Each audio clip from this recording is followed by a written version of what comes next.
प्रतियोगी परीक्षाओं की तैयारी करने वाले हर विद्यार्थी के लिए ना संविधान सिर्फ एक किताब नहीं होती है, बल्कि वो एक ऐसी चाबी है जो कट ऑफ पार कराती है। बिल्कुल सही कहा। लेकिन मतलब जब हम इसके पन्ने पलटते हैं ना, तो कई बार इतने सारे अनुच्छेदों, भारी भरकम कानूनी शब्दों और सुप्रीम कोर्ट के मुकदमों में हम एकदम उलझ कर रह जाते हैं। हाँ, वो बहुत स्वाभाविक है।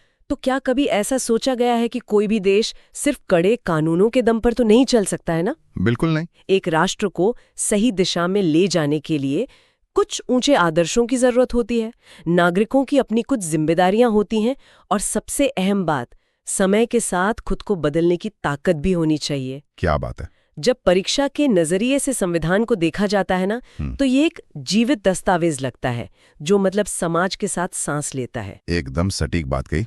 और देखिए, इसी नजरिए के साथ आज के इस गहन विश्लेषण की शुरुआत करते हैं। जो भी विद्यार्थी प्रतियोगी परीक्षाओं के लिए राजनीति विज्ञान या राज्य व्यवस्था पढ़ रहे हैं ना, उनके लिए चर्चा बहुत अहम होने वाली है। राइट। आज का हमारा जो मुख्य लक्ष्य है वो है भारतीय संविधान के 4 सबसे मजबूत स्तंभों को डिकोड करना। अच्छा। हम राज्य के नीति निदेशक तत्वों यानी डीपीएसपी के पीछे की सोच को समझेंगे, मूल कर्तव्यों की गहराई में जाएंगे, संविधान की संशोधन प्रक्रिया के गणित को सुलझाएंगे, जो कि काफी कंफ्यूजिंग होता है। हाँ, उसे भी आसान करेंगे।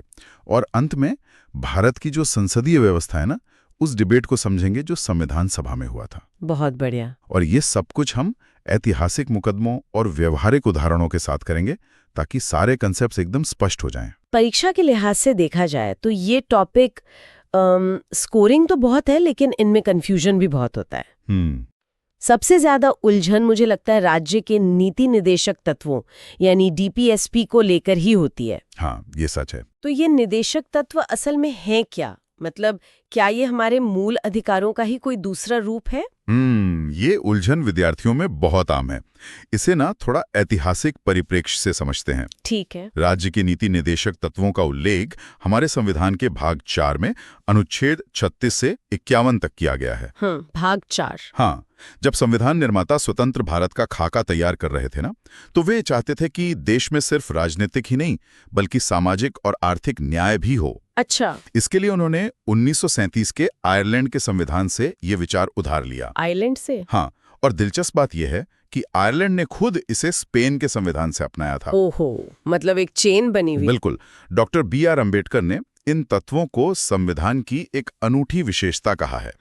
वहीं जो प्रसिद्ध ब्रिटिश इतिहासकार हैं ग्रेनविल ऑस्टिन, उन्होंने मूल अधिकारों और निदेशक तत्वों को एक साथ मिलाकर संविधान की मूल आत्मा कहा था। मूल आत्मा, क्योंकि ये दोनों मिलकर ही किसी भी नागरिक के पूर्ण विकास की गारंटी देते हैं। संविधान की मूल आत्मा सुनना तो बहुत अच्छा लगता है, लेकिन अगर व्यवहारिक रूप से देखा जाए तो मूल अधिकारों का हनन होने पर कोई भी नागरिक सीधे सुप्रीम कोर्ट जा सकता है? हाँ, जा सकता है। लेकिन अगर सरकारें निदेशक तत्वों को लागू ही न करें तो क्या तब भी कोर्ट का दरवाजा खटखटाया जा सकता है? और अगर ऐसा नहीं है तो क्या ये सिर्फ कागजी वादे या मतलब खोखले आदर्श नहीं रह गए? देखिए, ये एक बहुत ही विश्लेषणात्मक सवाल है। यहीं पे अनुच्छेद 37 तस्वीर में आता है। अनुच्छेद 37? हाँ, अनुच्छेद 37 स्पष्ट रूप से कहता है कि निदेशक तत्वों की जो प्रकृति है वो गैर न्यायोचित है। गैर न्यायोचित यानी नॉन जस्टिसिएबल। बिल्कुल, नॉन जस्टिसिएबल। इसका मतलब है कि देश की कोई भी अदालत सरकार को इन्हें लागू करने के लिए मजबूर नहीं कर सकती। अच्छा, ऐसा क्यों? अब सवाल उठता है कि ऐसा क्यों किया गया, है ना? तो 1947 में जब देश आज़ाद हुआ था तो हमारे पास इतने संसाधन, इतना पैसा या प्रशासनिक ढांचा नहीं था कि हम हर नागरिक को तुरंत रोजगार, समान वेतन या मुफ्त शिक्षा की एकदम कानूनी गारंटी दे सकें। हाँ, वो तो है, हालात वैसे नहीं थे। राइट। इसलिए इन्हें भविष्य की सरकारों के लिए एक लक्ष्य के रूप में छोड़ दिया गया। लेकिन अनुच्छेद 37 में एक बात और बहुत मजबूती से लिखी गई है कि ये तत्व देश के शासन में मूलभूत है। मूलभूत मतलब फंडामेंटल। मूलभूत होने का मतलब क्या ये है कि सरकार जब भी अपनी नीतियां बनाएगी तो उसे इन्हें ध्यान में रखना ही होगा? एकदम सटीक। ये सरकार का संवैधानिक और नैतिक कर्तव्य है। इनका मुख्य उद्देश्य देश में एक लोक कल्याणकारी राज्य यानी वेलफेयर स्टेट स्थापित करना है। Welfare state? हाँ, औपनिवेशिक काल में ब्रिटिश सरकार का काम सिर्फ कानून व्यवस्था बनाए रखना और टैक्स वसूलना था, जिसे हम पुलिस राज्य कहते हैं। अच्छा। लेकिन स्वतंत्र भारत का लक्ष्य लोगों का आर्थिक और सामाजिक उत्थान करना है। क्या इन सभी निदेशक तत्वों को किसी खास आधार पर बांटा गया है? क्योंकि परीक्षा में अक्सर अनुच्छेदों का मिलान करने वाले सवाल आते हैं और इन्हें याद रखना आसान हो जाएगा। हाँ, ये बहुत जरूरी पॉइंट है। हालांकि संविधान के अंदर आधिकारिक तौर पर इनका कोई वर्गीकरण नहीं है। कोई लिस्ट नहीं है? नहीं, संविधान में ऐसी कोई हेडिंग नहीं है। लेकिन इनकी विचारधारा और विषय वस्तु के आधार पर इन्हें हम 3 व्यापक श्रेणियों में बांटते हैं। कौन कौन सी? समाजवादी सिद्धांत, गांधीवादी सिद्धांत और उदार बौद्धिक सिद्धांत। तो इन तीनों श्रेणियों के कुछ व्यावहारिक उदाहरणों पर बात करते हैं। आज के समय में सरकार की कौन सी योजनाएं इन अनुच्छेदों से सीधे जुड़ी हैं? जरूर। समाजवादी सिद्धांतों का लक्ष्य धन के संकेंद्रण को रोकना और न्याय दिलाना है। जैसे अनुच्छेद 39 घ कहता है कि पुरुषों और स्त्रियों को समान कार्य के लिए समान वेतन मिलना चाहिए। ओहो, अच्छा। आज का जो समान पारिश्रमिक अधिनियम है ना, वो इसी से निकला है। इसी तरह अनुच्छेद 41 काम पाने के अधिकार की बात करता है। मनरेगा जैसी जो बड़ी योजनाएं हैं, वे इसी अनुच्छेद को जमीन पर उतारती हैं। अच्छा, तो मनरेगा डीपीएसपी का ही हिस्सा है? बिल्कुल। और दूसरी तरफ गांधीवादी सिद्धांत महात्मा गांधी के ग्राम स्वराज के सपनों पर आधारित हैं। अनुच्छेद 40 ग्राम पंचायतों के गठन का निर्देश देता है, जिसे बाद में 73वें संशोधन से पंचायती राज के रूप में कानूनी जामा पहनाया गया। राइट। अनुच्छेद 43 कुटीर उद्योगों को बढ़ावा देने की बात करता है। और तीसरी श्रेणी? तीसरी श्रेणी है उदार बौद्धिक सिद्धांत। इसमें सबसे ज्यादा चर्चित है अनुच्छेद 44, जो पूरे देश में समान नागरिक संहिता या यूनिफॉर्म सिविल कोड लागू करने की बात कहता है। हाँ, ये तो बहुत न्यूज में रहता है। बिल्कुल। और इसी में अनुच्छेद 45 भी है, जो बच्चों की देखभाल और शिक्षा से जुड़ा है। तो मनरेगा और पंचायती राज वाले उदाहरणों से ये बात तो स्पष्ट हो गई कि ये सिर्फ कागजी वादे नहीं है। एकदम नहीं। लेकिन एक बहुत बड़ी शंका यहाँ पैदा होती है। मान लीजिए सरकार किसी निदेशक तत्व को लागू करने के लिए कोई कानून बनाती है, जैसे जमींदारी खत्म करके जमीन बांटने का कानून। लेकिन इससे किसी नागरिक के मूल अधिकार जैसे संपत्ति के अधिकार का हनन होता है। हाँ। तो ऐसी स्थिति में टकराव होना तो तय है। फिर कोर्ट में जीत किसकी होगी, मूल अधिकारों की या निदेशक तत्वों की? ये तो आपने भारतीय संवैधानिक इतिहास की दुखती रग पर हाथ रख दिया। अच्छा। ये सबसे लंबा और जटिल पावर स्ट्रगल रहा है। इस टकराव की शुरुआत 1951 के चंपकम दोरायराजन मामले से हुई थी। चंपकम दोरायराजन मामला? हाँ। इस केस में सुप्रीम कोर्ट ने साफ कहा कि मूल अधिकार और निदेशक तत्वों के बीच अगर किसी भी तरह का टकराव होता है तो जीत हमेशा मूल अधिकारों की होगी। मतलब मूल अधिकार ऊपर है। राइट। उन्होंने कहा कि निदेशक तत्वों को मूल अधिकारों के एक पूरक या सब्सिडियरी के रूप में ही काम करना होगा। लेकिन कहानी यहां रुकी नहीं।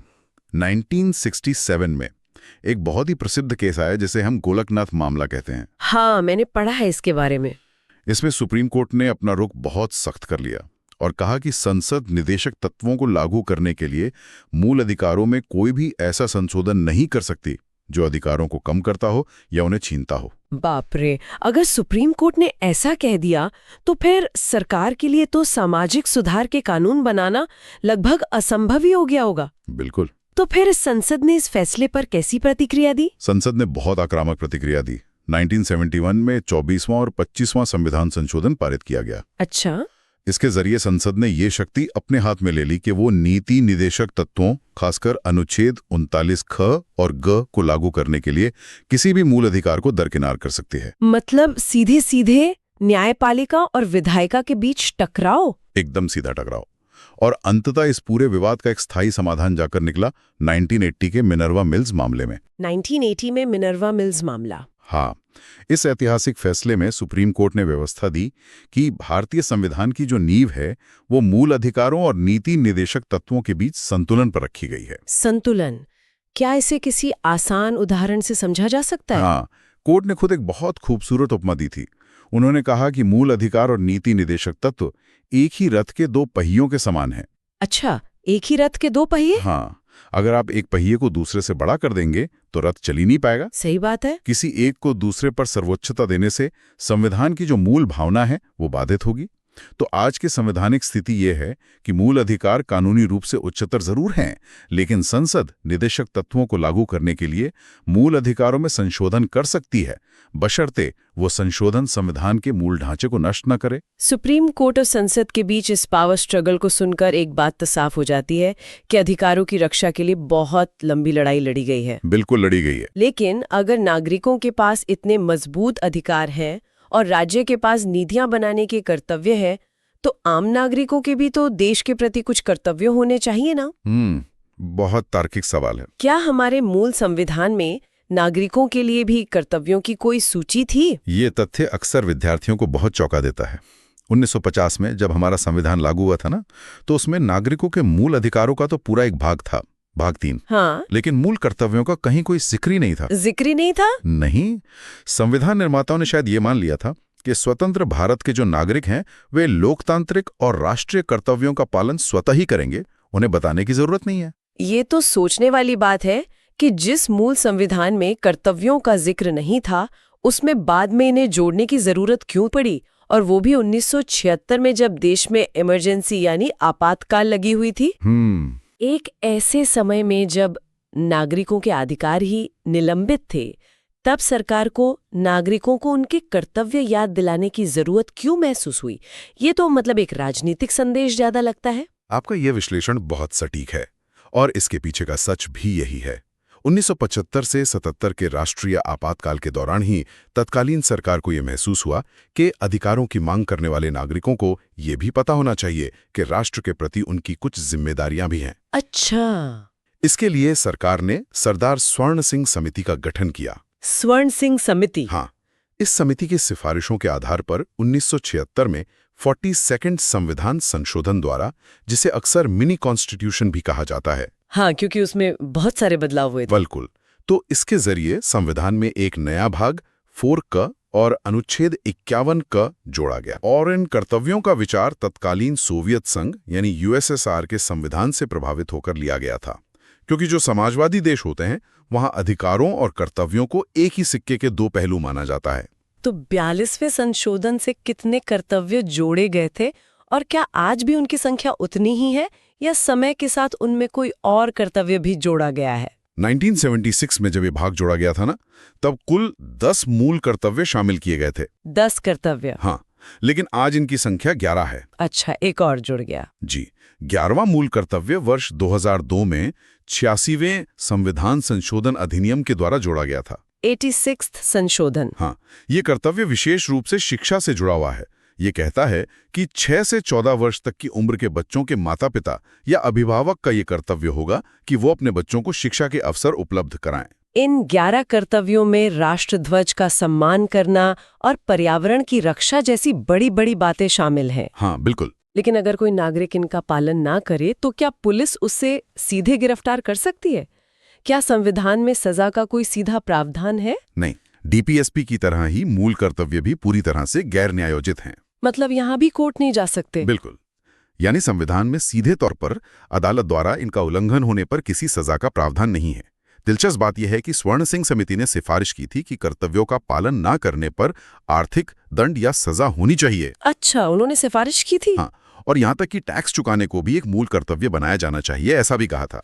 ये तो काफी सख्त नियम हो जाते हैं। बिल्कुल, लेकिन उस समय की सरकार ने इन कठोर सिफारिशों को खारिज कर दिया। हालांकि इसका ये मतलब बिल्कुल नहीं है कि नागरिक पूरी तरह से आजाद हैं। मतलब कोई तो रोक होगी? हाँ, संसद के पास ये शक्ति है कि वो अलग से कानून बनाकर इन कर्तव्यों को लागू करवा सकती है। यानी संविधान खुद सजा नहीं देता, लेकिन संसद अलग से कानून बनाकर सजा तय कर सकती है। बिल्कुल। इसके कुछ व्यवहारिक उदाहरण क्या हो सकते हैं? उदाहरण के लिए राष्ट्रध्वज और राष्ट्रगान का आदर करना हमारा एक मूल कर्तव्य है। हाँ। इसे लागू करने के लिए संसद ने राष्ट्रीय गौरव अपमान निवारण अधिनियम 1971 बनाया है, जिसके तहत इनका अपमान करने पर जेल हो सकती है। अच्छा, तो कानून बना हुआ है। बिल्कुल। इसी तरह पर्यावरण और वन्य जीवों की रक्षा के कर्तव्य को लागू करने के लिए वन्य जीव संरक्षण अधिनियम 1972 और वन संरक्षण अधिनियम 1980 मौजूद हैं। तो हम कह सकते हैं कि अप्रत्यक्ष रूप से कानूनी डंडा मौजूद है। ये काफी तार्किक ढांचा लगता है। हमने अपनी चर्चा में बार-बार 42वें संशोधन, 86वें संशोधन और 24वें संशोधन का जिक्र किया है। इतने सारे संशोधन सुनकर ये सवाल उठना तो लाजमी है कि भारत के संविधान को बदलना आखिर कितना आसान या कितना मुश्किल है। ये एक बहुत ही अहम सवाल है, का बहुत कठोर। तो भारत कहाँ खड़ा है इस मामले में? भारत ने यहाँ भी एक बेहतरीन मध्यम मार्ग अपनाया है। अच्छा। भारतीय संविधान न तो ब्रिटेन की तरह इतना लचीला है कि इसे आम कानूनों की तरह जब चाहे बदल दिया जाए, और न ही ये अमेरिका की तरह इतना कठोर है कि दशकों तक कोई बदलाव ही ना हो सके। मतलब बीच का रास्ता। बिल्कुल, ये दोनों का एक बहुत ही व्यावहारिक मिश्रण है। संविधान के भाग 20 में अनुच्छेद 368 के तहत संसद को संविधान और इसकी व्यवस्थाओं में संशोधन करने की शक्ति और उसकी पूरी प्रक्रिया बताई गई है। तो ये संशोधन की प्रक्रिया काम कैसे करती है? क्या हर छोटे बड़े बदलाव के लिए एक ही तरह का गणित या वोटिंग सिस्टम लागू होता है? नहीं, बदलाव की गंभीरता के आधार पर यह प्रक्रिया तय होती है। विद्यार्थियों को यह समझना बहुत जरूरी है कि संविधान में संशोधन मुख्य रूप से 3 तरीकों से किया जा सकता है। 3 तरीके कौन से हैं? पहला तरीका है संसद के साधारण बहुमत द्वारा। हालांकि ये अनुच्छेद 368 की औपचारिक सीमा से बाहर माना जाता है। अच्छा, ये 368 में नहीं आता। हाँ, इसमें वे विषय आते हैं जो रोजमर्रा के प्रशासन या राज्यों की सीमाओं से जुड़े हैं, जैसे नए राज्यों का निर्माण करना हो या किसी राज्य का नाम बदलना हो। ओके। इसके लिए संसद के दोनों सदनों में बस उपस्थित और मतदान करने वाले सदस्यों के 50% से अधिक बहुमत की जरूरत होती है। ये बहुत ही आसान प्रक्रिया है। ये तो फिर एक आम कानून पास करने जैसा ही हुआ। बाकी 2 तरीके क्या हैं, जो असल में अनुच्छेद 368 के तहत गिने जाते हैं? दूसरा तरीका है संसद के विशेष बहुमत द्वारा संशोधन। विशेष बहुमत? हाँ, संविधान के ज्यादातर और जो सबसे अहम हिस्से हैं वे इसी तरीके से बदले जाते हैं, जिनमें हमारे मूल अधिकार और राज्य के नीति निर्देशक तत्व शामिल हैं। अच्छा। विशेष बहुमत का गणित थोड़ा सा जटिल है। इसका मतलब है कि विधेयक को पास करने के लिए सदन के कुल सदस्यों का बहुमत यानी 50% से ज्यादा तो होना ही चाहिए, और साथ ही उस दिन सदन में उपस्थित और मतदान करने वाले सदस्यों का कम से कम 2/3 बहुमत भी होना चाहिए। यानी अगर लोकसभा में 543 सदस्य हैं तो पहले तो 272 का आंकड़ा पार करना होगा, और फिर जो लोग उस दिन आए हैं उनके 2/3 वोट भी चाहिए होंगे। बिल्कुल सही गणना की आपने। ये वाकई एक कठिन प्रक्रिया है। और तीसरा तरीका क्या है? तीसरा तरीका सबसे ज्यादा कठोर है। यह है संसद का विशेष बहुमत और साथ में कम से कम आधे राज्यों के विधानमंडलों की स्वीकृति। आधे राज्यों की भी हाँ चाहिए? हाँ, ये तरीका केवल उन मामलों में इस्तेमाल होता है जहां भारत के संघीय ढांचे यानी फेडरल स्ट्रक्चर की बात हो। मतलब केंद्र और राज्यों के बीच शक्तियों का बंटवारा। एकदम सही। उदाहरण के लिए अगर राष्ट्रपति के चुनाव का तरीका बदलना हो, सुप्रीम कोर्ट या हाई कोर्ट की शक्तियों को कम या ज्यादा करना हो, या फिर खुद अनुच्छेद 368 की प्रक्रिया को ही बदलना हो। अच्छा, तो ऐसे में राज्यों से भी पूछना पड़ेगा? बिल्कुल।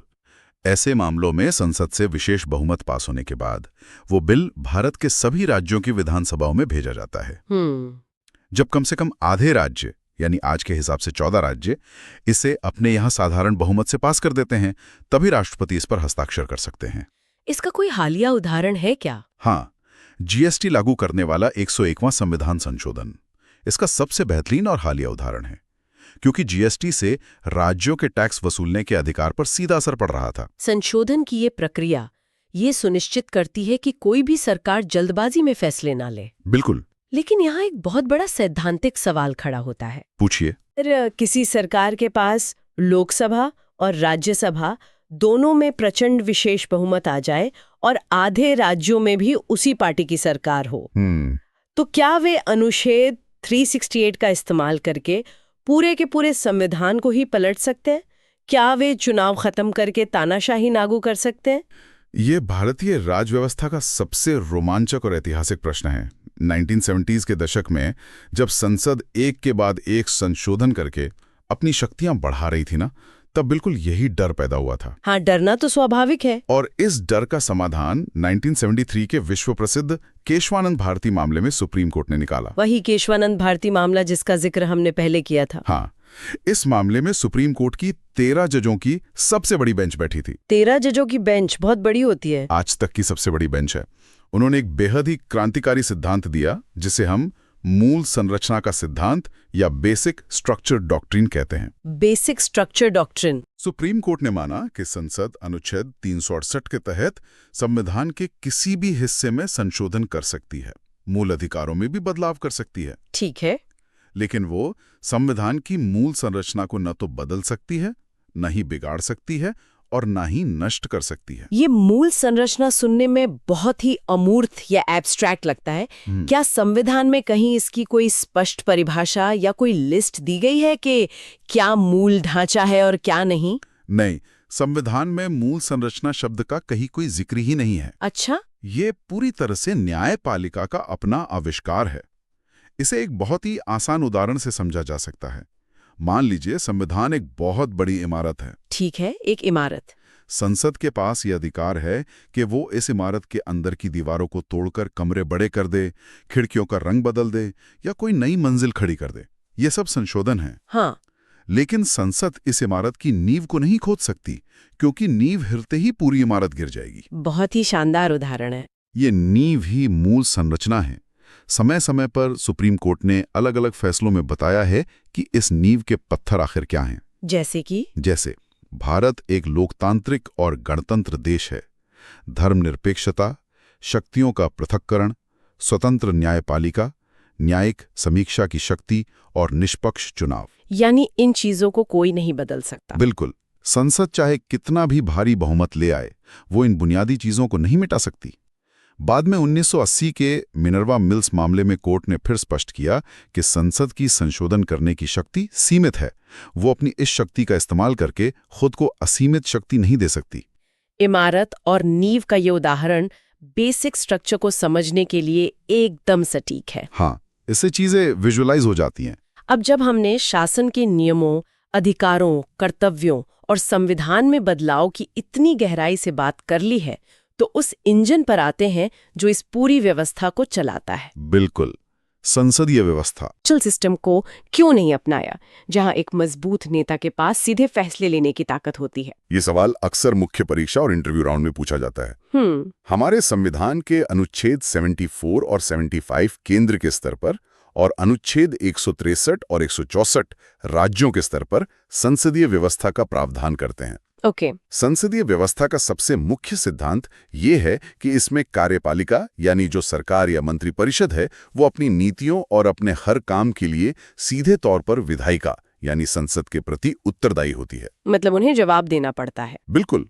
इसे उत्तरदायी सरकार या कैबिनेट सरकार भी कहा जाता है। तो अमेरिका का सिस्टम इससे कैसे अलग है? वहां तो राष्ट्रपति ही चुनाव जीतता है और सरकार चलाता है। अमेरिका की व्यवस्था शक्तियों के स्पष्ट विभाजन या सेपरेशन ऑफ पावर्स पर काम करती है। अच्छा। वहां का जो राष्ट्रपति है वो कांग्रेस का हिस्सा नहीं होता। वहां की संसद को कांग्रेस कहते हैं और न ही वो उनके प्रति जवाबदेह होता है।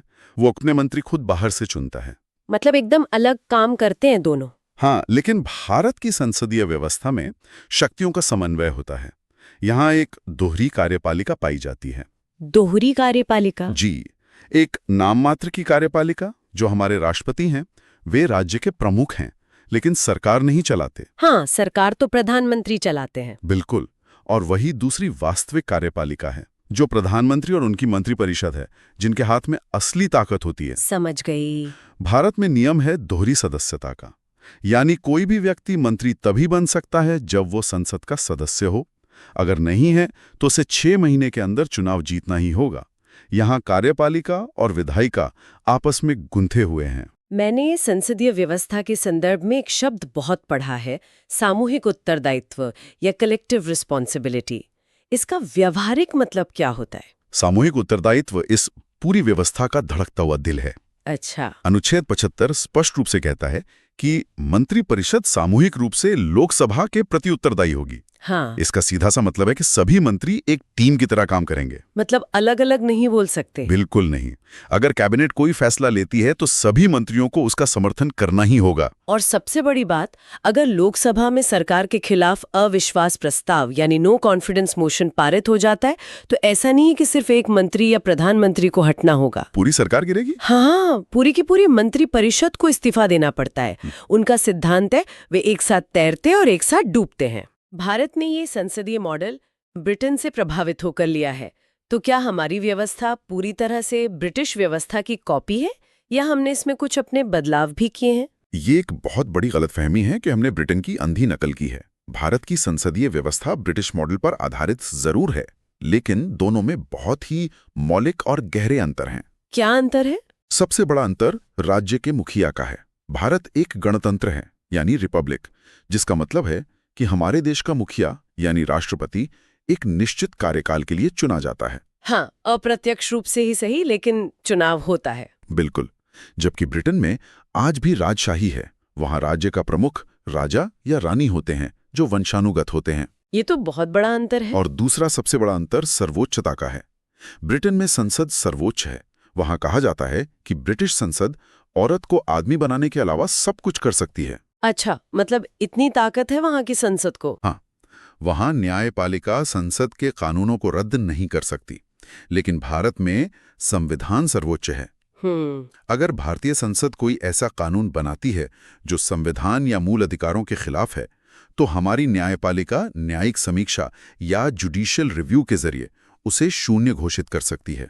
यह अंतर बहुत स्पष्ट हो गया, लेकिन एक आखिरी डाउट जो दिमाग में आता है वो ये कि संविधान निर्माताओं ने स्थिरता या स्टेबिलिटी देने वाले अमेरिकी मॉडल को छोड़कर ये संसदीय मॉडल ही क्यों चुना?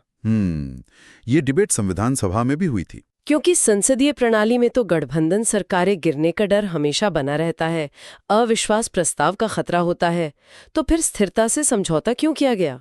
इस पर डॉक्टर B.R. अम्बेडकर ने बहुत ही तार्किक जवाब दिया था। उन्होंने समझाया कि एक आदर्श लोकतांत्रिक सरकार में दो चीजें होनी चाहिए, स्थायित्व और उत्तरदायित्व। स्टेबिलिटी और अकाउंटेबिलिटी। बिल्कुल। लेकिन दुनिया के किसी भी सिस्टम में ये दोनों चीजें एक साथ 100% नहीं मिल सकती। कुछ तो छोड़ना पड़ेगा। राइट। अमेरिकी प्रणाली में स्थायित्व बहुत है, क्योंकि राष्ट्रपति का 4 साल का कार्यकाल फिक्स होता है। उसे हटाना बहुत मुश्किल है, लेकिन वहां रोजमर्रा की जवाबदेही कम है। और हमारे यहाँ दूसरी तरफ संसदीय प्रणाली में सरकार किसी भी दिन गिर सकती है, यानी स्थायित्व कम है, लेकिन वो हर दिन संसद के जरिए, प्रश्नकाल के जरिए, बहसों के जरिए जनता के प्रति जवाबदेह होती है। हाँ, रोज सवाल पूछे जाते हैं। जब देश नया नया आजाद हुआ था, एक ऐसे विशाल और विविधताओं से भरे समाज के लिए हमारे निर्माताओं ने महसूस किया कि बिना जवाबदेही वाली मजबूत सरकार तानाशाही में बदल सकती है। बिल्कुल सही सोचा उन्होंने। इसलिए उन्होंने स्थायित्व की तुलना में उत्तरदायित्व को अधिक तरजीह दी। साथ ही वे विधायिका और कार्यपालिका के बीच अमेरिकी प्रणाली जैसे रोज रोज के टकराव या ग्रिडलॉक से भी बचना चाहते थे, ताकि एक गरीब देश का विकास बिना किसी रुकावट के हो सके। आज की इस पूरी चर्चा को सुनकर संविधान के अलग अलग हिस्से ना एक पहेली की तरह आपस में जुड़ते हुए नजर आ रहे हैं। यही इस चर्चा का लक्ष्य भी था। नागरिकों के पास मूल अधिकार हैं, तो साथ ही 11 मूल कर्तव्यों से उन्हें राष्ट्र निर्माण से जोड़ा गया है। बिल्कुल। राज्य को भविष्य की दिशा दिखाने के लिए गैर न्यायोचित लेकिन अहम DPSP दिए गए हैं। समय के साथ बदलने के लिए अनुच्छेद 368 की संशोधन प्रक्रिया मौजूद है। हाँ। लेकिन कोई भी सरकार प्रचंड बहुमत की नशे में निरंकुश न हो जाए, इसके लिए मूल संरचना की एक अदृश्य दीवार है जो हमारी जवाबदेह संसदीय व्यवस्था को सुरक्षित रखती है। ये वाकई दुनिया का सबसे बेहतरीन संतुलन है। ये विश्लेषण बिल्कुल सटीक है। राजनीति विज्ञान की असली समझ अनुच्छेदों को रटने में नहीं, बल्कि संतुलन को समझने में ही है। सही बात है। इसी के साथ इस गहन चर्चा को विराम देने से पहले विद्यार्थियों के लिए एक विचारणीय प्रश्न छोड़ना बहुत प्रासंगिक होगा। बिल्कुल। आज की दुनिया बहुत तेजी से बदल रही है। हम डिजिटल युग, डेटा प्राइवेसी, साइबर खतरों और आर्टिफिशियल इंटेलिजेंस के दौर में जी रहे हैं। AI का दौर है। इस बदलते परिदृश्य को ध्यान में रखते हुए विचार करने वाली बात यह है कि अगर आज संविधान में कोई 12वां मूल कर्तव्य या कोई नया नीति निदेशक तत्व जोड़ना हो, तो वो क्या होना चाहिए? ये तो सोचने वाली बात है। क्या डिजिटल साक्षरता या डेटा सुरक्षा को इनमें शामिल किया जाना चाहिए? और सबसे अहम सवाल, क्या वो नया बदलाव हमारे संविधान की मूल संरचना के सांचे में पूरी तरह फिट बैठेगा? बहुत ही गहरा सवाल है। प्रतियोगी परीक्षाओं की तैयारी करने वाले विद्यार्थियों के लिए ऐसे सवालों पर मंथन करना उनकी विश्लेषणात्मक क्षमता को नई धार देगा। मुख्य परीक्षा के उत्तरों में ये गहराई बहुत काम आती है। बिल्कुल काम आएगी। ऐसे ही वैचारिक स्पष्टता के साथ विषयों का विश्लेषण जारी रहना चाहिए। ज्ञान का विस्तार तभी होता है जब हम सिर्फ ये ना सोचें, पिछले कुछ दिनों से ना मैं अपनी प्रतियोगी परीक्षाओं के लिए राजनीति विज्ञान का थोड़ा गहन अध्ययन कर रहा हूँ। और एक टॉपिक ने मुझे एक अजीब सी उलझन में डाल दिया है। अच्छा, राजनीति विज्ञान में तो वैसे कई उलझाने वाले विषय हैं। कौन सा टॉपिक है वो?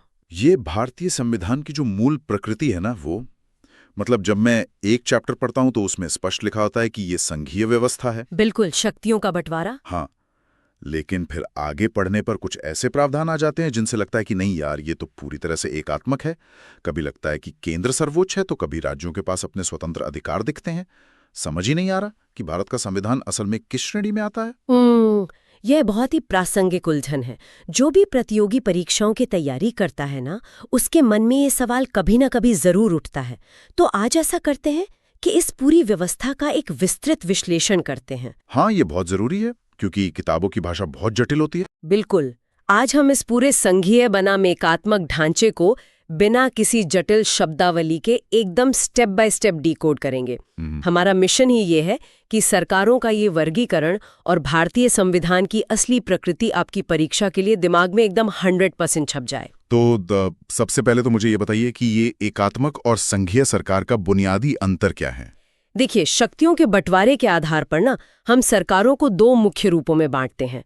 पहला है एकात्मक या यूनिटरी रूप, जिसमें सारी शक्तियां केंद्र के पास होती हैं, राइट? एकदम सही। एकात्मक में सारी शक्तियां एक ही राष्ट्रीय सरकार यानी केंद्र के पास होती हैं, जैसे ब्रिटेन, फ्रांस या जापान को देख लीजिए। और चीन, इटली, नॉर्वे और स्वीडन भी इसी में आते हैं ना? हाँ बिल्कुल, इन सब में एकात्मक व्यवस्था है। और इसके ठीक उलट होता है संघीय या फेडरल मॉडल, जहां संविधान खुद केंद्र और राज्य के बीच शक्तियों को बांट देता है। अच्छा, जैसे अमेरिका में है। हाँ, अमेरिका, स्विट्जरलैंड, ऑस्ट्रेलिया, कनाडा, रूस, ब्राजील और अर्जेंटीना, ये सब संघीय व्यवस्था वाले देश है। और इसमें एक मजे की बात बताऊं? क्या? ये जो संघ शासन शब्द है ना, हाँ। ये असल में लैटिन भाषा के शब्द फॉइडस से बना है जिसका मतलब होता है कोई संधि या समझौता। मतलब ये जो अलग अलग राज्य हैं वो किसी समझौते के तहत साथ आते हैं। बिल्कुल। इसी वजह से संघीय व्यवस्था में क्षेत्रीय इकाइयों को अलग अलग जगह अलग नामों से पुकारा जाता है। जैसे अमेरिका में इन्हें राज्य कहते हैं। हाँ, और स्विट्जरलैंड में इन्हें कैंटोन कहा जाता है ना? सही पकड़ा। और कनाडा में इन्हें प्रांत और रूस में गणतंत्र कहते हैं। अब ये जो संघ बनते हैं ना, इनके बनने के दो मुख्य तरीके होते हैं। दो तरीके? कौन से? पहला है एकीकरण और दूसरा है विभेदीकरण। एकीकरण में क्या होता है कि जो कमजोर राज्य होते हैं वो मिलकर एक मजबूत संघ बनाते हैं। जैसे अमेरिका का इतिहास है। 1787 में जब वो बना था तो 13 राज्य साथ आए थे और अब 50 राज्य हो गए हैं। बहुत बढ़िया उदाहरण। और दूसरा तरीका जो विभेदीकरण है, उसमें एक बहुत बड़ा राज्य अपनी प्रशासनिक सुविधा या स्वायत्तता के लिए खुद को एक संघ में बदल लेता है। मतलब एक बड़ा देश खुद को छोटी इकाइयों में बांट देता है? हाँ, इसका सबसे अच्छा उदाहरण कनाडा है। 1867 में जब ये बना था तब सिर्फ 4 प्रांत थे और आज बढ़कर 10 प्रांत हो गए हैं। तो अगर हम भारत की बात करें तो हमारे संविधान निर्माताओं ने कौन सा रास्ता चुना और क्यों? भारत ने ना अपने विशाल आकार और इतनी सारी सामाजिक सांस्कृतिक विविधता को देखते हुए संघीय व्यवस्था को अपनाया। लेकिन हमारा मॉडल अमेरिका जैसा नहीं है। तो क्या हमने वो विभेदीकरण वाला कनाडा का मॉडल अपनाया है? बिल्कुल। भारत का मॉडल पूरी तरह से कनाडाई मॉडल पर आधारित है। और इस मॉडल की सबसे बड़ी खासियत पता है क्या है? क्या? इसमें केंद्र अत्यंत सशक्त होता है और कनाडा की तरह ही हमारे यहाँ भी संघ के लिए यूनियन शब्द का इस्तेमाल किया गया है। लेकिन यहाँ एक बहुत बड़ा ट्विस्ट है। कैसा ट्विस्ट? हमारे इतने बड़े संविधान में ना कहीं भी संघ यानी फेडरेशन शब्द का इस्तेमाल हुआ ही नहीं है। क्या बात कर रही हैं? फेडरेशन शब्द है ही नहीं? बिल्कुल नहीं। अगर आप अनुच्छेद 1 को ध्यान से पढ़ेंगे तो उसमें भारत को राज्यों का संघ यानी यूनियन ऑफ स्टेट्स कहा गया है। अच्छा, इसीलिए डॉक्टर B.R. अम्बेडकर ने संविधान सभा में वो स्पष्टीकरण दिया था। हाँ, उन्होंने बहुत साफ शब्दों में इसके 2 मतलब बताए थे। पहला कि भारतीय संघ राज्यों के बीच किसी समझौते का नतीजा नहीं है। मतलब राज्य अपनी मर्जी से साथ नहीं आए अमेरिका की तरह। सही कहा। और दूसरा और सबसे अहम पॉइंट ये था कि किसी भी राज्य को भारत से अलग होने का यानी पृथक होने का कोई अधिकार नहीं है। भारत अविभाज्य है। वाह, ये तो बहुत ही गहरा अर्थ है यूनियन शब्द का, है ना? लेकिन अगर संविधान में संघात्मक शब्द ही नहीं है और केंद्र इतना मजबूत है तो फिर हम कैसे मान लें कि भारत में संघीय व्यवस्था है? इसके क्या प्रमाण हैं? प्रमाण बहुत सारे हैं। चलिए इन्हें बिंदुवार देखते हैं। सबसे पहला है हमारी दोहरी राज पद्धति। हमारे यहाँ केंद्र और राज्य दोनों का अपना अपना संप्रभु क्षेत्र है। हाँ, जैसे केंद्र के पास रक्षा, विदेश मामले और मुद्रा जैसे विषय हैं और राज्यों के पास कृषि, स्वास्थ्य और स्थानीय प्रशासन है। बिल्कुल। और ये बंटवारा हवा में नहीं है। इसके लिए दुनिया का सबसे विस्तृत लिखित संविधान है हमारे पास। हाँ, मैंने पढ़ा है। मूल रूप से इसमें एक प्रस्तावना, 395 अनुच्छेद और 8 अनुसूचियां थी, जो अब वर्तमान में बढ़कर 465 अनुच्छेद और 12 अनुसूचियां हो गई हैं। और शक्तियों के स्पष्ट विभाजन के लिए 7वीं अनुसूची है, जिसमें वो 3 सूचियां हैं ना, केंद्र, राज्य और समवर्ती। हाँ, केंद्र सूची में 90 विषय हैं जो मूलतः 97 थे। राज्य सूची में 59 विषय हैं जो पहले 66 थे। और समवर्ती सूची में 52 विषय हैं। और जो विषय इन तीनों में कहीं नहीं आते, जिन्हें अवशेषीय शक्तियां कहते हैं, वो केंद्र के पास हैं। एकदम सही। इसके अलावा संविधान की सर्वोच्चता और इसके कठोरता भी बहुत बड़े संघीय लक्षण हैं। कठोरता का मतलब कि संविधान को आसानी से नहीं बदला जा सकता। हाँ, सरकार के सभी अंग संविधान के अधीन है। अगर संघीय ढांचे में कोई बदलाव करना है तो संसद के विशेष बहुमत के साथ साथ आधे से अधिक राज्यों की स्वीकृति भी चाहिए होती है। तो मतलब केंद्र अपनी मर्जी से अकेले खेल के नियम नहीं बदल सकता? बिल्कुल नहीं। और इन नियमों की रक्षा के लिए हमारे पास एक स्वतंत्र न्यायपालिका है, सुप्रीम कोर्ट, जो विवादों को निपटाता है। और साथ ही द्विसदनीय विधायिका है। राज्यसभा राज्यों का प्रतिनिधित्व करती है और लोकसभा लोगों का प्रतिनिधित्व करती है। ये सब सुनकर तो लगता है कि ये परफेक्ट संघीय व्यवस्था है। लेकिन फिर वो एकात्मक लक्षण कहाँ से आ जाते हैं जो केंद्र को इतना शक्तिशाली बना देते हैं? यही तो वो ट्विस्ट है जिसके बारे में आप शुरू में उलझन में थे। चलिए इसका गहराई से विश्लेषण करते हैं। सबसे पहले तो एक सशक्त केंद्र सूची में ज्यादा और महत्वपूर्ण विषय हैं। और समवर्ती सूची में भी अगर कोई टकराव होता है तो केंद्र का कानूनी मान्य होता है ना? बिल्कुल। और सबसे बड़ी बात, भारत में राज्य अनश्वर नहीं है, यानी स्टेट्स आर डिस्ट्रक्टिबल। इसका सीधा मतलब है संसद साधारण बहुमत से किसी भी राज्य का नाम या सीमा बदल सकती है, बिना उस राज्य की सहमति के। हाँ, इसीलिए तो भारत को नश्वर राज्यों का अनश्वर संघ कहा जाता है। जबकि अमेरिका तो अनश्वर राज्यों का अनश्वर संघ है, वहां राज्यों की सीमा नहीं बदल सकते। सही कहा। इसके अलावा हमारे यहाँ एकल संविधान है। राज्यों का अपना कोई अलग संविधान नहीं होता। बस जम्मू कश्मीर एक अपवाद था जो अब नहीं रहा। हाँ, और एकल संविधान के साथ लचीलापन भी बहुत है। संविधान का एक बड़ा हिस्सा संसद अकेले ही बदल सकती है। और राज्यसभा में भी तो असमान प्रतिनिधित्व है ना? बिल्कुल। अमेरिका में हर राज्य से 2 सीनेटर आते हैं, कुल 100। लेकिन भारत में जनसंख्या के आधार पर 1 से लेकर 31 तक सीटें मिलती हैं। और बड़े राज्यों बड़े दबदबा रहता है। हाँ, वो सबसे शक्तिशाली एकात्मक लक्षण है। आपातकाल में केंद्र सर्वशक्तिमान हो जाता है। और इसके लिए कोई संविधान संशोधन भी नहीं करना पड़ता, पूरा संघीय ढांचा एकात्मक में बदल जाता है। बिल्कुल। और हमारी एकल नागरिकता को मत भूलिए, हम सब सिर्फ भारतीय हैं। अमेरिका या ऑस्ट्रेलिया की तरह दोहरी नागरिकता नहीं है यहाँ। हाँ, और अन्य एकात्मक लक्षणों में मैंने एकीकृत न्यायपालिका के बारे में भी पढ़ा है। सुप्रीम कोर्ट के अधीन ही सारे हाई कोर्ट आते हैं। सही बात है। और अखिल भारतीय सेवाएं जैसे IAS, IPS, इन पर भी पूरा नियंत्रण तो केंद्र का ही होता है। और कैग यानी नियंत्रक एवं लेखा महापरीक्षक, जो राज्यों के खातों की जांच करता है। हाँ, और चुनाव आयोग, जो राज्य विधानसभाओं के चुनाव करवाता है। और सबसे अहम, राज्यपाल की भूमिका, जो राष्ट्रपति द्वारा नियुक्त होता है और असल में केंद्र के एजेंट के रूप में काम करता है, राइट? हाँ, और वो राज्य के विधेयकों पर वीटोगी कर सकता है। तो ये सारे लक्षण मिलकर इसे एकात्मक रूप भी देते हैं। इतने सारे बिंदु सुनकर तो मेरी उलझन फिर से वापस आ रही है। ये तो एकात्मक ही लग रहा है। राजनीति विज्ञान के विद्वान क्या कहते हैं इस बारे में? विद्वानों में भी इस जटिल ढांचे को लेकर भारी मतभेद है। जैसे केसी वेयर ने इसे अल्पसंघीय या क्वाजी फेडरल कहा है। अल्पसंख्या मतलब आधा अधूरा संघ? हाँ, और के संथानम का कहना था कि वित्तीय निर्भरता और योजना आयोग के कारण, जिसे अब 2015 से नीति आयोग कहते हैं, केंद्र बहुत हावी है। तो क्या किसी ने इसे पूरी तरह संघीय नहीं माना? माना है ना। पॉल एपल बीए इसे पूरी तरह संघीय मानते हैं। मॉरिस जोन्स इसे सहमति वाला संघ कहते हैं। और मैंने कहीं पढ़ा था कि ग्रेनविल ऑस्टिन इसे सहकारी संघ व्यवस्था कहते हैं। बिल्कुल सही पढ़ा है आपने। और खुद संविधान निर्माता B.R. अम्बेडकर ने भी इसका बचाव किया था। उन्होंने क्या कहा था? उन्होंने कहा था कि संविधान समय और परिस्थिति के अनुसार एकात्मक और संघीय दोनों हो सकता है, और ये आरोप पूरी तरह गलत है कि अत्यधिक केंद्रीकरण हुआ है। लेकिन इन सब सैद्धांतिक बहसों का कोई अंतिम निष्कर्ष निकला क्या? हाँ, इसका सबसे महत्वपूर्ण और निर्णायक जवाब दिया सुप्रीम कोर्ट ने 1994 के एसआर बोम्मई मामले में। अच्छा, उस ऐतिहासिक मामले में कोर्ट ने क्या कहा था? सुप्रीम कोर्ट ने बिल्कुल साफ कर दिया कि हमारा संविधान संघीय है और ये इसकी मूल विशेषता है। मूल विशेषता मतलब इसे किसी संशोधन से बदला नहीं जा सकता? बिल्कुल।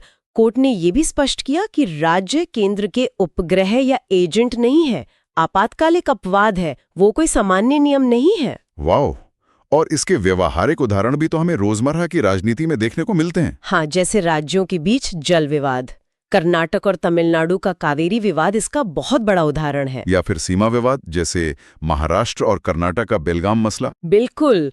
क्षेत्रीय दलों का लगातार उदय होना और नए राज्यों की मांग, जैसे तेलंगाना और झारखंड का बनना, ये सब साबित करते हैं कि संघीय व्यवस्था भारत में सिर्फ किताबों में नहीं बल्कि जमीनी हकीकत है। एकदम सही। आज के इस विस्तृत विश्लेषण के बाद ना मेरी सारी उलझन दूर हो गई है।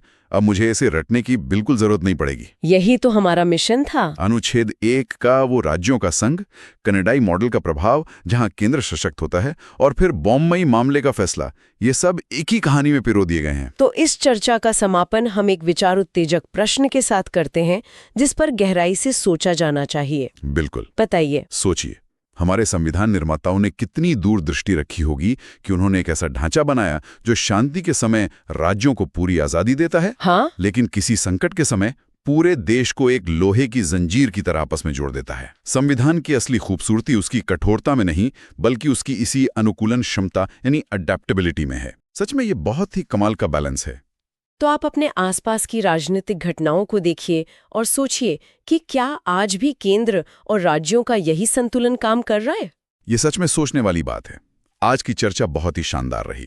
हाँ, ये समझना कि असल में ताकत का स्टीयरिंग व्हील किसके हाथ में है, और इस गुत्थी को सुलझाने के लिए आज हमारे पास संविधान के अहम अनुच्छेदों से लेकर सरकारिया और पुंछी आयोग जैसी ऐतिहासिक कमिटियों की रिपोर्ट्स का पूरा स्टैक मौजूद है। तो चलिए बिना किसी देरी के इस ताकत के बंटवारे की तह तक जाते हैं।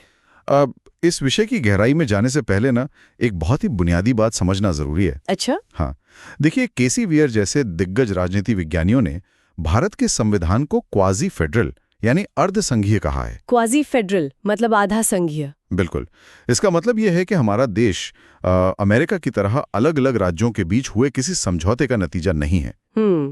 हमारे संविधान निर्माताओं ने शक्तियों को केंद्र और राज्यों के बीच स्पष्ट रूप से बांटा जरूर है, लेकिन देश की एकता को बनाए रखने के लिए केंद्र का पलड़ा हमेशा थोड़ा भारी रखा है। हाँ, ये तो साफ दिखता है। और ये बंटवारा मुख्य रूप से 3 स्तरों पर किया गया है।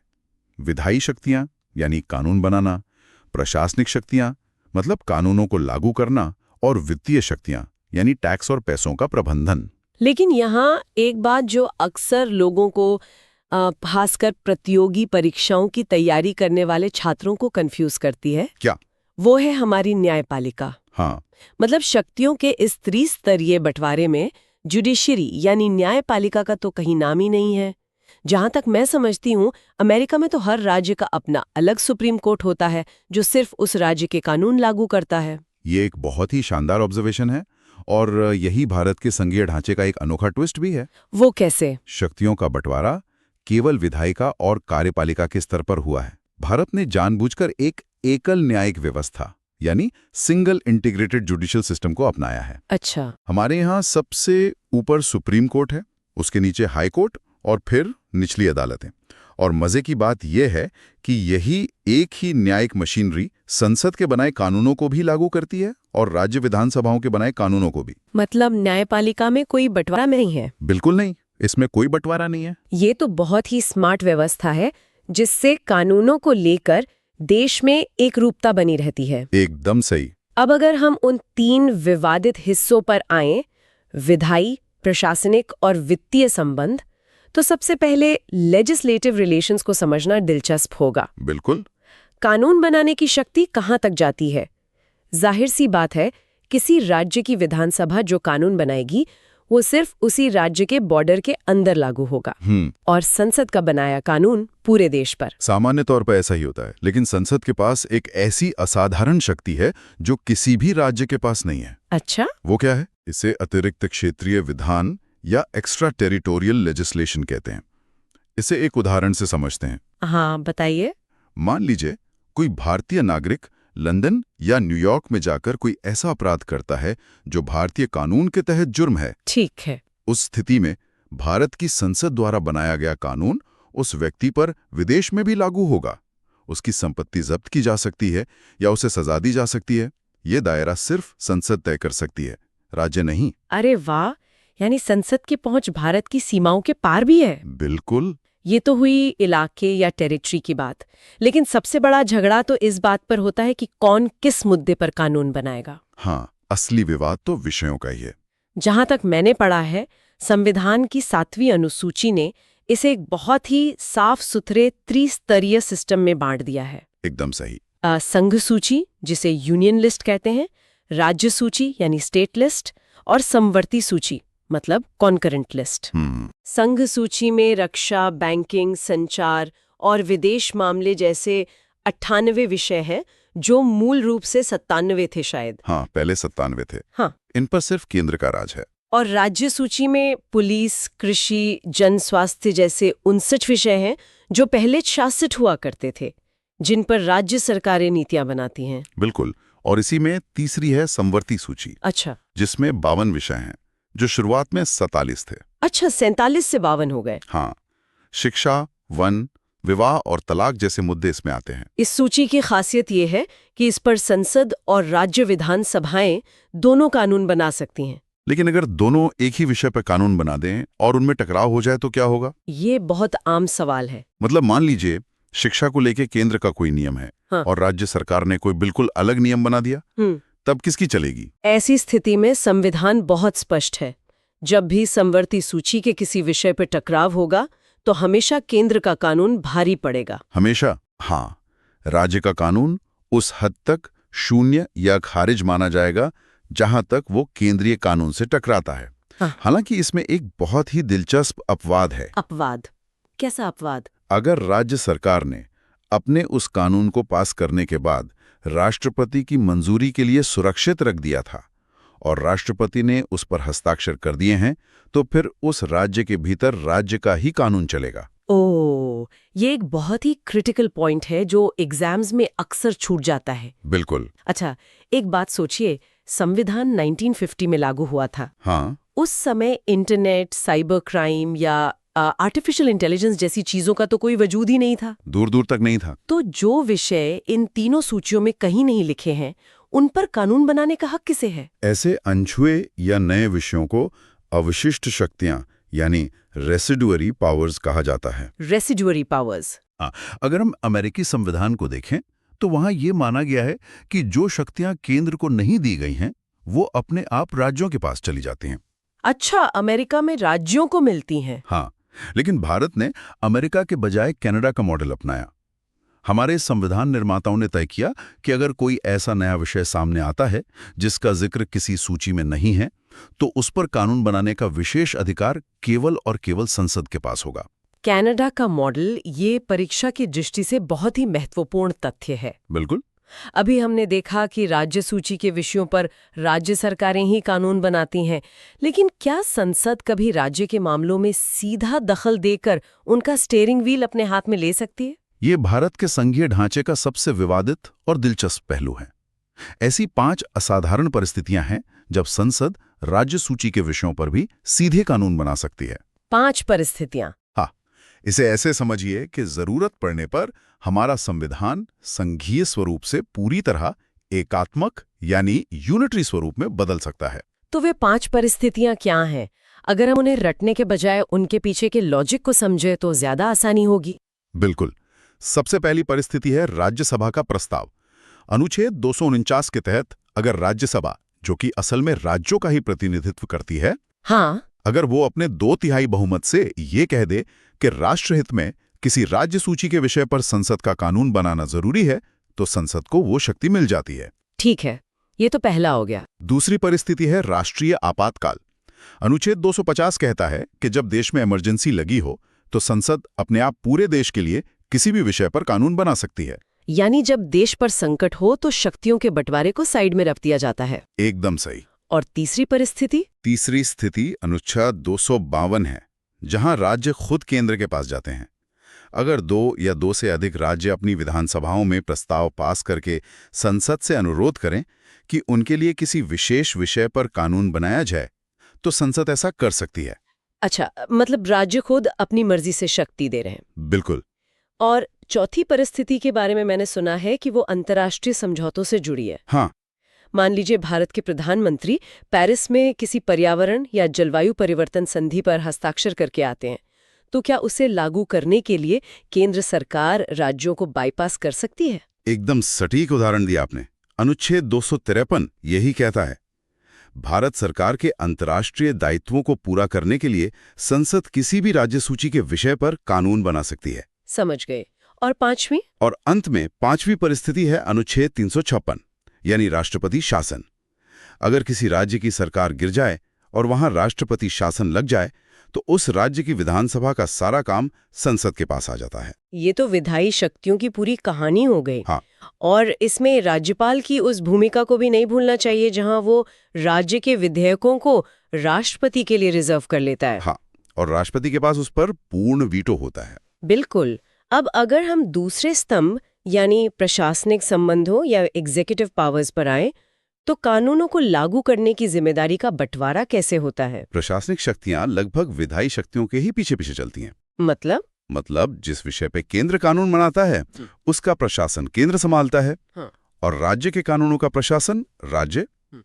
लेकिन इसमें कैच है। कैसा कैच? केंद्र सरकार के पास यह अधिकार है कि वो राज्यों को कुछ खास मामलों में सीधे निर्देश या डायरेक्टिव्स दे सकती है। किस तरह के निर्देश? जैसे राज्य के भीतर रेलवे की संपत्ति की सुरक्षा कैसे होगी, संचार के साधनों का रखरखाव कैसे होगा, या भाषाई अल्पसंख्यकों के बच्चों को उनकी मातृभाषा में शिक्षा देने की व्यवस्था। इन मामलों में राज्य को केंद्र की बात माननी ही पड़ती है। और अगर कोई राज्य सरकार केंद्र के इन निर्देशों को मानने से साफ इनकार कर दे तो क्या होगा? ये सवाल हमें संविधान के सबसे खतरनाक और ताकतवर अनुच्छेदों में से एक की तरफ ले जाता है। कौन सा अनुच्छेद? अनुच्छेद 365। 365। ये क्या कहता है? अगर कोई राज्य केंद्र के दिए गए वैध निर्देशों का पालन नहीं करता है, तो राष्ट्रपति यह मान सकते हैं कि उस राज्य का शासन संविधान के प्रावधानों के अनुसार नहीं चल रहा है। अच्छा। और इसका सीधा परिणाम ये होगा कि उस राज्य में अनुच्छेद 356 का इस्तेमाल करके राष्ट्रपति शासन लगा दिया जाएगा। बाप रे, यानी केंद्र की बात ना मानना सीधा राज्य सरकार को बर्खास्त करने का कारण बन सकता है। बिल्कुल बन सकता है। जब हम प्रशासन की बात करते हैं तो हमारे सामने सबसे पहला चेहरा आईएएस और आईपीएस अधिकारियों का आता है। हाँ, अखिल भारतीय सेवाएं।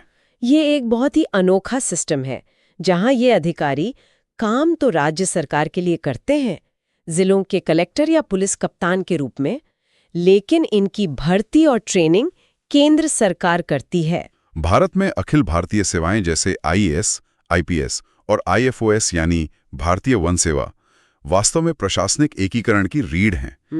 इन पर तात्कालिक नियंत्रण राज्य सरकार का होता है। वे इनका ट्रांसफर कर सकते हैं, लेकिन जो अंतिम नियंत्रण है, जैसे इन्हें नौकरी से हटाना, वह केवल केंद्र सरकार के पास है। लेकिन संविधान सभा में इस पर बहस नहीं हुई थी। राज्यों को ऐसा नहीं लगा कि बाहर से अधिकारी थोपे जा रहे हैं? बहुत तीखी बहस हुई थी। तब डॉक्टर BR अम्बेडकर ने इसका मजबूती से बचाव किया था। उन्होंने क्या तर्क दिया था? उनका तर्क था कि भारत जैसे विशाल और विविधता वाले देश में प्रशासन के उच्च स्तर को बनाए रखने के लिए ये बहुत जरूरी है। ये व्यवस्था सुनिश्चित करती है कि चाहे कोई राज्य अमीर हो या गरीब, वहां प्रशासन की गुणवत्ता का एक न्यूनतम मानक हमेशा बना रहे। ये तो बहुत दूरदर्शी सोच थी। और ये भी ध्यान रखने वाली बात है कि अनुच्छेद 312 के तहत राज्यसभा अगर चाहे तो बहुमत से प्रस्ताव पारित करके किसी नए अखिल भारतीय सेवा का गठन भी कर सकती है। ये तो वाकई भविष्य की चुनौतियों को ध्यान में रखकर बनाया गया सिस्टम था और प्रशासनिक सहयोग के लिए सिर्फ अधिकारी ही नहीं बल्कि अनुच्छेद 263 के तहत अंतर्राज्यीय परिषद और नदियों के पानी के विवाद सुलझाने वाले ट्रिब्यूनल्स भी तो इसी ढांचे का हिस्सा हैं। बिल्कुल सही कहा आपने। खैर, विधायी और प्रशासनिक मामलों के बाद अब उस मुद्दे पर आते हैं जो किसी भी सरकार की धड़कन है। पैसा। हाँ, पैसा, वित्तीय संबंध। इसे समझना थोड़ा मुश्किल लगता है। इसे मुश्किल मत मानिए, इसे एक बहुत बड़े जॉइंट फैमिली के उदाहरण से समझते हैं। अच्छा, बताइए। परिवार में कमाने वाले कई लोग हैं, लेकिन तिजोरी की चाबी किसके पास होगी और किसे कितना जेब खर्च मिलेगा, ये तय करना सबसे बड़ा काम है। संविधान के भाग 12 में वित्तीय संबंधों का पूरा खाका खींचा गया है। ठीक है। मूल रूप से टैक्स लगाने की शक्तियां केंद्र और राज्यों के बीच बहुत स्पष्ट रूप से बंटी हुई थीं। लेकिन यहाँ एक ऐतिहासिक बदलाव हुआ था, है ना? 101वां संविधान संशोधन 2016, जिसके जरिए जीएसटी लागू किया गया। बिल्कुल। जीएसटी लागू होने से पहले समवर्ती सूची में टैक्स लगाने का कोई विषय नहीं था। मतलब कोई ऐसा टैक्स नहीं था जो दोनों लगा सकें। हाँ, ऐसा कोई टैक्स नहीं था जिसे केंद्र और राज्य दोनों एक ही चीज पर लगा सकें। लेकिन 101वें संशोधन ने अनुच्छेद 246A जोड़कर इस पूरे ढांचे को बदल दिया। तो इससे क्या फर्क पड़ा? राज्यों ने अपने कई एक्सक्लूसिव टैक्स छोड़ दिए और बदले में केंद्र और राज्यों दोनों को वस्तुओं और सेवाओं की सप्लाई पर एक साथ टैक्स लगाने का समवर्ती अधिकार मिल गया। ये भारतीय अर्थव्यवस्था में एक बहुत बड़ा शिफ्ट था। तो अब ये कैसे तय होता है कि किस सामान पर कितना जीएसटी लगेगा? क्योंकि अगर केंद्र और राज्य अलग अलग दरें मांगने लगे तो अर्थव्यवस्था तो बैठ जाएगी। इसी टकराव को रोकने के लिए अनुच्छेद 279A के तहत जीएसटी परिषद या जीएसटी काउंसिल बनाई गई। इसमें कौन कौन होता है? ये केंद्र और सभी राज्यों के वित्त मंत्रियों का संयुक्त फोरम है।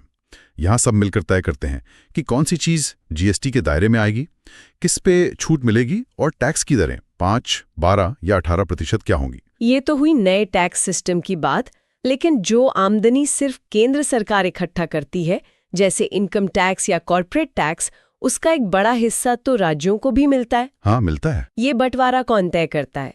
क्योंकि अगर केंद्र सरकार अपनी मर्जी से पैसा बांटेगी तो वो उन राज्यों को ज्यादा पैसा दे सकती है जहां उसकी अपनी पार्टी की सरकार हो। इस राजनीतिक पक्षपात को रोकने के लिए ही संविधान में अनुच्छेद 280 के तहत वित्त आयोग या फाइनेंस कमीशन का प्रावधान किया गया है। वित्त आयोग का काम क्या होता है? राष्ट्रपति हर 5 साल में एक वित्त आयोग का गठन करते हैं। ये एक अर्धन्यायिक संस्था है। इसका काम एक ऐसा गणितीय फॉर्मूला तैयार करना है जिससे ये तय हो सके कि केंद्र के कुल टैक्स कलेक्शन में से कितना प्रतिशत हिस्सा राज्यों को मिलेगा। अच्छा, और फिर राज्यों के बीच कैसे बंटेगा? हाँ, फिर उस हिस्से को अलग अलग राज्यों की आबादी, क्षेत्रफल और उनकी जरूरतों के हिसाब से कैसे बांटा जाएगा, ये भी वित्त आयोग ही तय करता है। टैक्स के हिस्से के अलावा भी मैंने ग्रांट्स यानी अनुदान के बारे में सुना है। कुछ राज्य ऐसे होते हैं जो पहाड़ी इलाकों में हैं या जहां बाढ़ बहुत आती है। उनके पास अपना रेवेन्यू बहुत कम होता है। उनकी मदद कैसे होती है? ऐसे राज्यों की मदद के लिए सहायतार्थ अनुदान या ग्रांट्स इन एड की व्यवस्था है। ये 2 तरह के होते हैं। कौन कौन से? पहला है अनुच्छेद 275 के तहत विधिक अनुदान यानी स्टैट्यूटरी ग्रांट्स। ये उन राज्यों को दिया जाता है जिन्हें वास्तव में पैसे की सख्त जरूरत होती है और ये भी वित्त आयोग की सिफारिश पर ही दिया जाता है। और दूसरा? दूसरा है अनुच्छेद 282 के तहत विवेकाधीन अनुदान यानी डिस्क्रिशनरी ग्रांट्स। इसके लिए केंद्र सरकार बाध्य नहीं है। ये पूरी तरह से केंद्र के विवेक पर निर्भर करता है कि वो किसी राज्य को लोक प्रयोजन के लिए कुछ अतिरिक्त वित्तीय मदद देना चाहती है या नहीं। वित्तीय मामलों में एक और सवाल दिमाग में आता है, ऋण लेना या बोरोइंग। हाँ, पूछिए। क्या कोई राज्य सरकार, मान लीजिए महाराष्ट्र या केरला, सीधे वर्ल्ड बैंक या अमेरिका से कर्ज ले सकती है? ये एक बहुत ही महत्वपूर्ण प्रतिबंध है। संविधान साफ कहता है कि केंद्र सरकार तो भारत के भीतर और भारत के बाहर यानी विदेशों से भी कर्ज ले सकती है। ठीक है। लेकिन राज्य सरकारें केवल भारत के भीतर से ही कर्ज ले सकती हैं। और इसमें भी एक बहुत बड़ा पेच है। कैसा पेच? पेंच ये है कि अगर किसी राज्य पर केंद्र सरकार का कोई पुराना कर्ज बकाया है या केंद्र ने राज्य के किसी पिछले कर्ज की गारंटी दे रखी है तो वो राज्य बिना केंद्र की अनुमति के बाजार से नया कर्ज नहीं ले सकता। अच्छा। और चूंकि भारत के लगभग हर राज्य पर केंद्र का कुछ न कुछ कर्ज बकाया होता ही है, इसलिए व्यवहारिक रूप से राज्यों को नया कर्ज लेने से पहले केंद्र से हरी झंडी लेनी ही पड़ती है। ये तो राज्यों को वित्तीय रूप से पूरी तरह केंद्र के साथ बांध देने वाली बात हो गई। एक तरह से हाँ। अब जब हम इस पूरी तस्वीर को देखते हैं, विधायी, प्रशासनिक और वित्तीय, तो सब कुछ संविधान में इतनी सफाई से लिखा गया है। फिर भी आए दिन हम देखते हैं कि केंद्र और राज्यों में भारी तनाव होता है। इस झगड़े की असली जड़ क्या है? झगड़े की जड़ उस तरीके में छुपी है जिस तरह से इन शक्तियों का इस्तेमाल किया जाता है। तनाव के कुछ सबसे बड़े कारण हैं राज्यपाल का पद, जिन्हें अक्सर केंद्र का एजेंट मान लिया जाता है। हाँ, ये तो बहुत विवादित रहता है। इसके अलावा अनुच्छेद 356 यानी राष्ट्रपति शासन का राजनीतिक कारणों से बार बार दुरुपयोग, राज्यों की सहमति के बिना वहां सीआरपीएफ जैसी केंद्रीय पुलिस बलों की तैनाती और वित्तीय संसाधनों के बंटवारे में भेदभाव के आरोप। क्या इस मजबूत केंद्रीय नियंत्रण के खिलाफ राज्यों ने कभी बगावती सुर अपनाए हैं? मेरा मतलब है, क्या कभी इस ढांचे को पूरी तरह बदलने की मांग उठी है? बिल्कुल उठी है। इतिहास ऐसे कई उदाहरणों से भरा पड़ा है। 1969 में तमिलनाडु की सरकार ने राजमन्नार समिति बनाई थी, जिसने कहा कि राज्यों को बहुत ज्यादा स्वायत्तता मिलनी चाहिए। 1969 में? हाँ। फिर 1973 में पंजाब से आनंदपुर साहिब प्रस्ताव आया। इस प्रस्ताव की मांग तो इतनी कट्टर थी कि इन्होंने कहा केंद्र सरकार को सिर्फ 4 चीजें संभालनी चाहिए: रक्षा, विदेश नीति, संचार और मुद्रा। बाकी सब राज्यों को दे देना चाहिए। सिर्फ 4 चीजें? ये तो बहुत बड़ा बदलाव होता। इसके बाद 1977 में पश्चिम बंगाल सरकार ने एक स्मरण पत्र जारी किया, जिसमें उन्होंने मांग की कि अनुच्छेद 356 को पूरी तरह संविधान से हटा दिया जाए और अखिल भारतीय सेवाओं को खत्म कर दिया जाए। आईएएस और आईपीएस को ही खत्म कर देना, ये तो बहुत ही एक्सट्रीम मांग थी। जाहिर है केंद्र ने इन्हें खारिज कर दिया होगा। बिल्कुल खारिज कर दिया। लेकिन क्या इन विवादों को सुलझाने के लिए कोई बीच का रास्ता निकालने की कोशिश नहीं हुई? परीक्षा के नजरिए से हम अक्सर सरकारिया आयोग और पुंछी आयोग के बारे में पढ़ते हैं। ये दोनों ही आयोग केंद्र राज्य संबंधों के बाइबल माने जाते हैं। 1983 में केंद्र सरकार ने जस्टिस आर.एस. सरकारिया की अध्यक्षता में एक आयोग बनाया, जिसने 1988 में अपनी रिपोर्ट दी। उन्होंने क्या कहा? इस आयोग ने राज्यों की उन कट्टर मांगों को सिरे से खारिज कर दिया कि संघीय ढांचे को बदलने की जरूरत है। उन्होंने कहा कि हमारा संविधान बहुत संतुलित है, जरूरत सिर्फ इसे लागू करने के तरीके में बदलाव की है। तो उनकी मुख्य सिफारिशें क्या थीं जो आज भी प्रासंगिक हैं? सरकारिया आयोग की कुछ बहुत ही प्रभावशाली सिफारिशें थीं। पहला, उन्होंने कहा कि अनुच्छेद 263 के तहत एक स्थायी अंतर्राज्यीय परिषद तुरंत बनाई जाए, जहां बैठकर केंद्र और राज्य अपने झगड़े सुलझाएं। ठीक है। दूसरा, उन्होंने जोर देकर कहा कि अनुच्छेद 356 का इस्तेमाल सिर्फ और सिर्फ अंतिम विकल्प के रूप में होना चाहिए, जब राज्य को बचाने का कोई और रास्ता ना बचे। और राज्यपाल के बारे में? और तीसरा, राज्यपाल के पद को लेकर उन्होंने कहा कि किसी ऐसे व्यक्ति को राज्यपाल बनाना चाहिए जिसका सक्रिय राजनीति से कोई लेना देना ना हो, खासकर सत्ताधारी पार्टी से। ये तो 1980 के दशक का नजरिया था, लेकिन उसके बाद तो भारत का रूप ही बदल गया। 1991 के आर्थिक सुधार हुए, गठबंधन सरकारों का दौर आया। तब इन नए हालातों से निपटने के लिए क्या किया गया? इन्हीं बदलते हालातों को समझने के लिए 2007 में जस्टिस मदन मोहन पुंछी की अध्यक्षता में पुंछी आयोग बनाया गया, जिसकी रिपोर्ट 2010 में आई। इस आयोग ने एक बहुत ही आधुनिक शब्द पर जोर दिया: सहकारी संघवाद या कोऑपरेटिव फेडरलिज्म। पुंछी आयोग ने ऐसा क्या नया सुझाया जो पहले की कमेटियों ने नहीं सोचा था? इनकी सिफारिशें बहुत ही बारीक और आधुनिक थीं। उदाहरण के लिए, इन्होंने कहा कि जब भी केंद्र सरकार समवर्ती सूची के किसी विषय पर कानून बनाए, तो वह सिर्फ अपनी मर्जी न चलाए, बल्कि राज्यों के साथ एक व्यापक सहमति बनाने की कोशिश करें। ये तो एक अच्छा सुझाव है।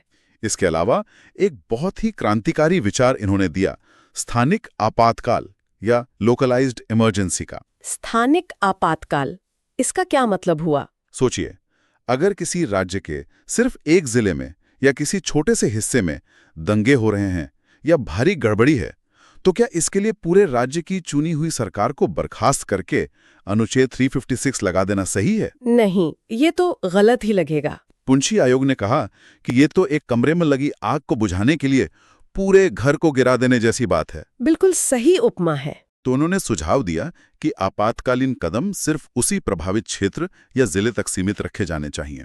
इससे राज्य सरकार भी काम करती रहेगी और समस्या भी सुलझ जाएगी। ये कॉन्सेप्ट तो बहुत ही शानदार और तार्किक है। इसके अलावा राज्यपाल के पद को लेकर भी तो हमेशा विवाद रहता है। जब त्रिशर्को विधानसभा की स्थिति बनती है और किसी पार्टी को बहुमत नहीं मिलता। बिल्कुल, पुंछी आयोग ने इसका भी संज्ञान लिया।